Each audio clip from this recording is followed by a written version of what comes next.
Esta mañá presentouse en Chantada a Festa da Empanada, que se celebrará o 29 de agosto no Castro de San Amaro, no contorno do San Lucas. Trátase dun evento inmerso nas festas patronais de Chantada e unha das citas con máis público do almanaque local. Foi a Deputación de Lugo que colabora con 3.000 euros para a celebración desta gran festa campestre popular a impulsora deste acto de promoción.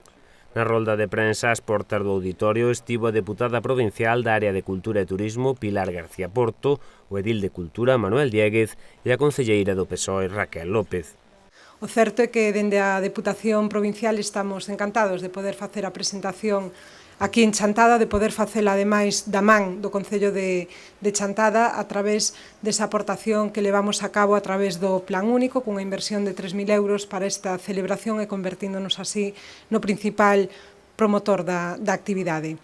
A Festa da Empanada ven a formar parte desas celebracións para a promoción de produtos gastronómicos de alta calidade que temos na provincia de Lugo dentro das liñas do Plan Estratégico de Turismo Provincial que temos diseñado para a provincia de Lugo. Precisamente, a promoción destes produtos de alta calidade a través de celebracións lúdico-festivas e culturais é unha das principais liñas de actuación para que fomenten tamén o turismo na contorna onde se celebran. Todos somos conscientes de que un evento como a Festa da Empanada é moito máis que unha parte das festas, é moito máis que un encontro veciñal, porque é un atractivo para todas aquelas persoas das proximidades de Chantada e outros moitos que se atopan nas nosas terras durante a temporada estival.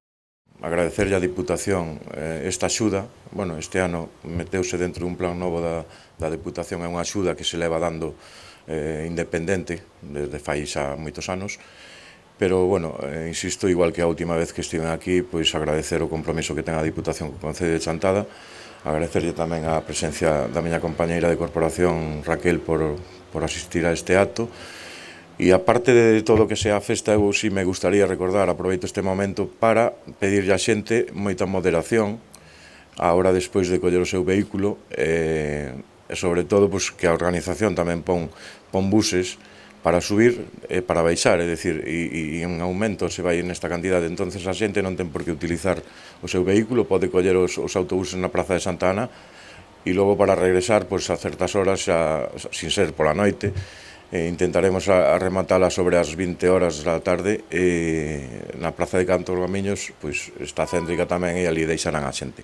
Tamén me gustaría, no mesmo sentido que expresou o Concelleiro de Cultura, animar a xente a que desfrute da Festa da Empanada, pero certo é, como el vendí, con moderación para poder evitar aspectos desagradables que xa temos vivido neste Concello. Polo demais, invitar a todos a que desfruten da festa, aos chantadinos, que así o fan ano tras ano, e tamén a todos os visitantes que temos neste mes de agosto.